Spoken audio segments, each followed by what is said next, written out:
అయోధ్యలో కొలువుదీరిన బాలరాముడి దర్శనానికి తొలి రోజే భక్తులు పోటెత్తారు.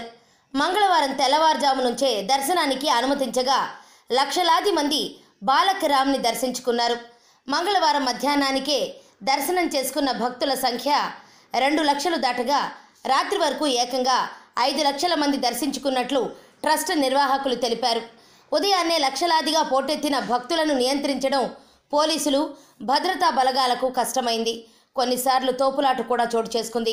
అయితే మధ్యాహ్నం నుంచి భక్తులను నియంత్రించిన భద్రతా సిబ్బంది క్రమ పద్ధతిలో సాఫీగా దర్శనం జరిగేలా ఏర్పాట్లు చేశారు. భక్తుల రద్దీ దృష్ట్యా రాత్రి 10 గంటల వరకు దర్శనానికి అవకాశం కల్పించారు.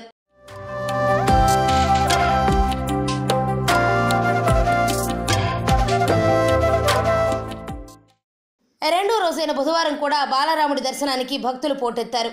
అయోధ్యలో విపరీతమైన చలి ఉన్నప్పటికీ లెక్క చేయకుండా తెల్లవారుజామునే క్యూ లైన్లలో నిలబడ్డారు. ఈ నేపథ్యంలో భక్తుల సౌలభ్యం కోసం ఉదయం 6 గంటల నుంచే దర్శనానికి అధికారులు అనుమతించారు. బాలకరామును దర్శించుకునేందుకు భక్తులు భారీగా తరలివస్తున్న నేపథ్యంలో వృద్ధులు, దివ్యాంగులు, చిన్నపిల్లలున్నవారు 2 వారాల తర్వాతే అయోధ్యకు వచ్చేలా ప్లాన్ చేసుకోవాలని అధికారులు సూచిస్తున్నారు.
Yes,